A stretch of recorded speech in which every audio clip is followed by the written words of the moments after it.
What is your favorite piece of art? Was it made by a child? I have a favorite piece of art made by a child. It gives me joy. I keep it near and dear and close to my heart. Literally, I'm wearing it. My son made this for me when he was 2, and it makes me feel like a superhero.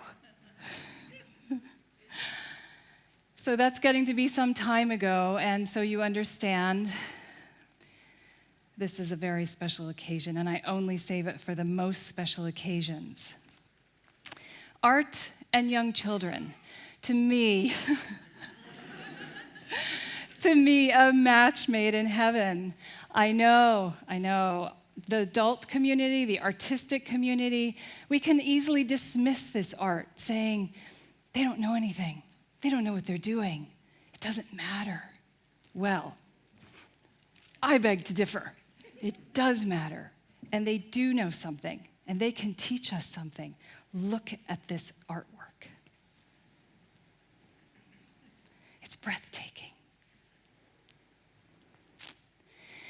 Please raise your hand if you would consider buying something like this, actually. That's a lot of hands. Me too. But I'm getting ahead of myself a bit, so we'll come back to this artist in a bit. This young children's artwork can actually help adults in surprising ways. It can help us reconnect to parts of our creative selves that we've let slip because we don't operate in that mindset anymore, at least not on a daily basis. We operate in this very complicated adult mindset. It can help us connect to our jobs in very exciting ways by reminding us that we can see things from a new perspective, always. We know a lot about artwork and the impact it has, and the numbers add up quickly. The United Nations currently, globally, reports that there are 400 million children between the ages of 3 and 5, half of which are enrolled in some kind of preschool program. That means there are almost 200 million children making art on a regular basis in that age group alone. Think of that enormous resource of art. We know it can help with their neurological development, including help building skills such as visual acuity and eye-hand coordination. We know that it can also help facilitate the acquisition of higher mental functions. For example, when light hits a bicycle rack and creates all those shadows, and the children are asked to draw that. Can you imagine those analytical observations going on? This is research with 6-year-olds. We also know that when collaborating and communicating about art, it becomes a powerful platform for social interaction, metacognition, and meaning-making. And then we know that the joy and the process of creating this art has implications, deep implications, for children not only in their learning environment in school, but in life in general. I'm a designer, artist, and researcher, not necessarily in that order, but I'm interested in the combination, the connections between children, emotions, and the art they make, and ultimately what this can do for adults. You know, I've spent a lot of time in school, a lot, since I can remember, and studying art the whole way. And yet I find these small people are some of the most important teachers I've ever had. I've learned 4 lessons from them through their art, the first being validity. This artwork is valid and legitimate, and I want to see it recognized by the artistic community and the community at large for being the contribution that it is. Let me show you what I mean. It also stands up to robust design critique, which is not an easy thing to stand up to. Here's the first example. A 3-year-old doing this. And what intrigues me most about this children's artwork is they don't have the formal training. They don't have the long, extended experience that I have.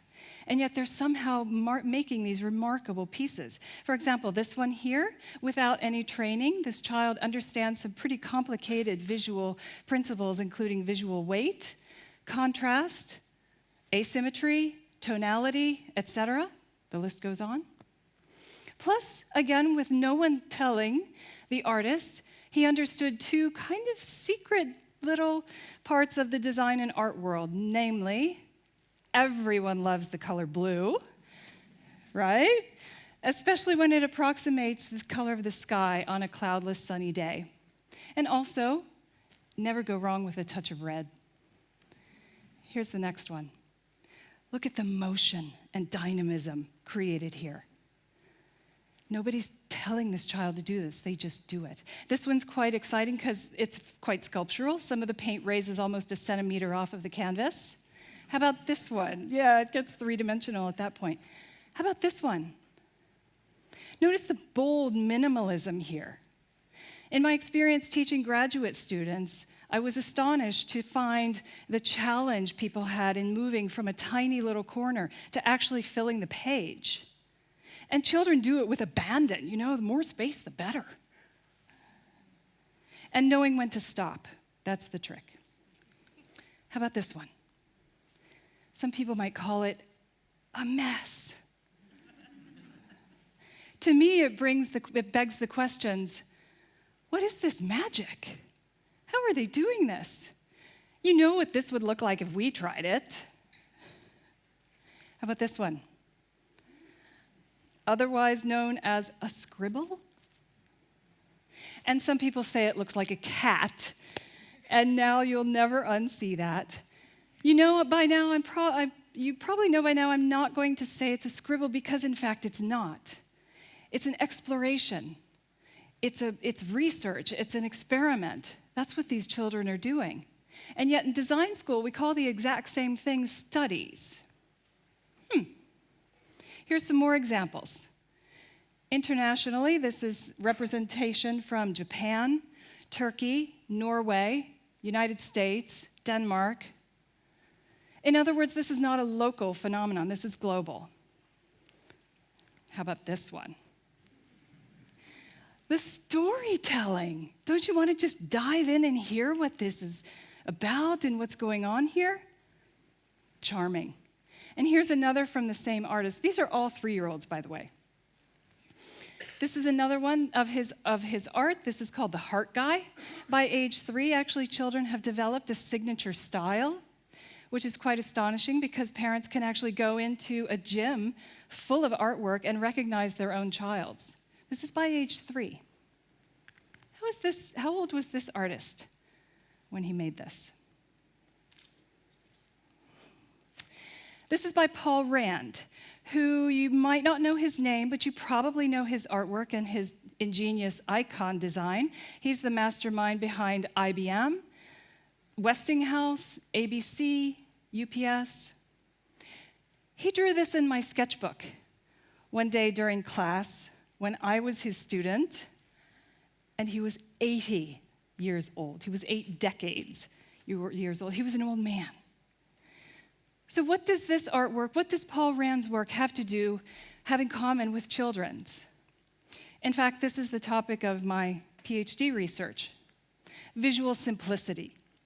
May look simple to do, but I guarantee you it is not.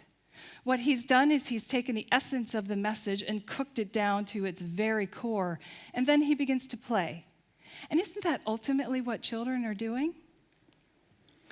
Lesson number 2 is presence. In my experience, in the group work that I do, the children are so completely present in their work and absorbed, and their verbal comments very often reflect this, and sometimes to a surprising extent. For example, they can say, children between the ages of 3 and 5 can say things such as, "I'm happy because I'm making something," or, "This is the color of blood from my nosebleed yesterday," or angry when he starts, and then he draws a superhero. Did somebody call? And then he feels better afterwards. Or, "My mom made pancakes for breakfast this morning, and that's my favorite food." And there were no pancakes in the work. I asked. Or as one 5-year-old told me, and I will never forget this, "Painting lets me go quiet inside." Lesson number 3 is self-judgment and self-awareness. In my experience, children do not engage in comparison or self-judgment of their work, much less anyone else's, until about the age of 7, when they've started school. And this lines up with other pillar research in psychological development. What they do is they become very sensitive to adults' reactions around them. And we need to be mindful of this for obvious reasons. I can share an example of what not to do. I attended a weekend workshop, of course headed to the children's tent.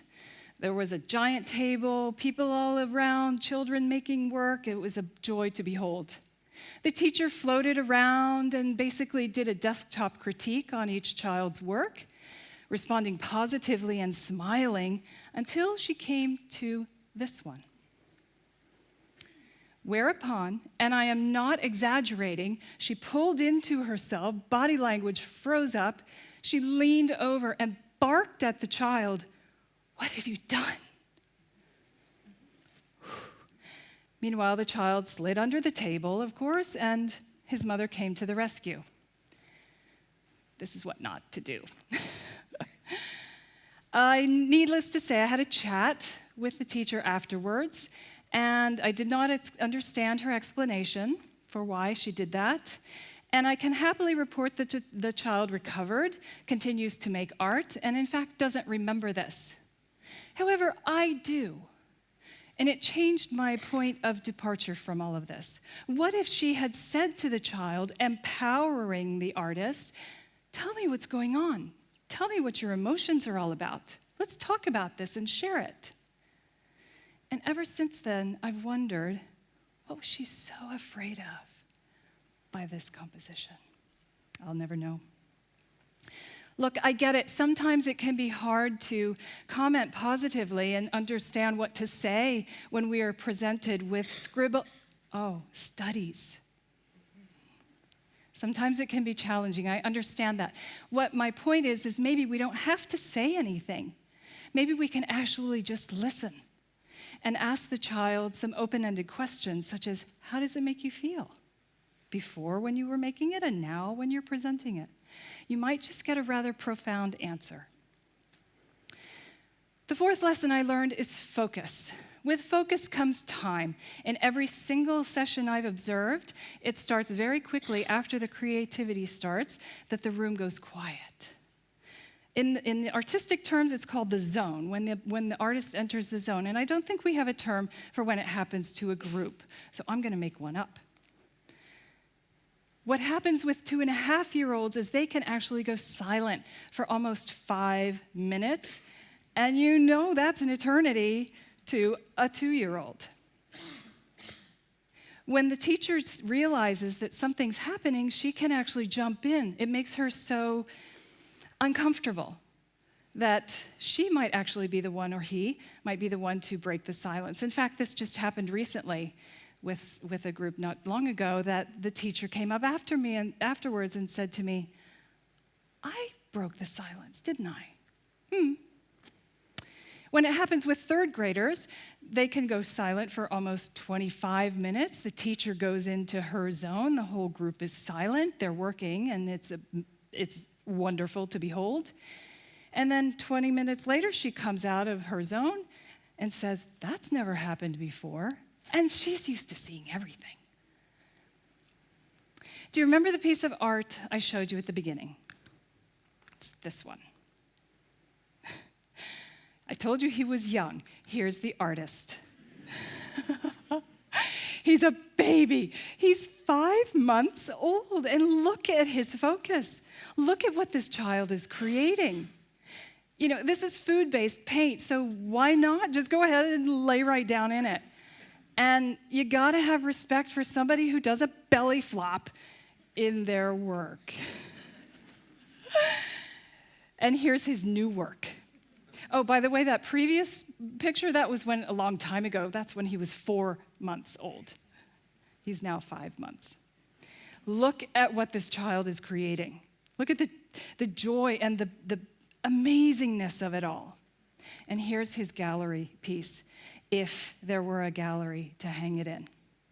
What if we had galleries? What if we actually had dedicated spaces for children to hang their work and enjoy and be a part of the artistic community? What if we embraced them as a valid part of our artistic world? What if we actually provided rooms for them in real places, not just traveling exhibits through museums or maybe school gyms, but real places? What if we actually had that? I'd like to see that. You know, humans have been making art for, 73,000 years. Did you see this new article in the journal Nature, by the way, this brand new find? It's incredible. It puts to shame the most recent discoveries of 40,000 years. Humans have been doing this for a really long time. And in the younger caves, we know that children were present because their work is translated on the walls in the form of these iron oxide stencils. They were present. They were there. We know this from the iron oxide is the red color and the black is the manganese. And we don't know what their contribution was to those artworks in the caves, but they were there. They were a part of it, and they were embraced by the larger community of art. And so I wonder, isn't it about time we do the same? Thank you.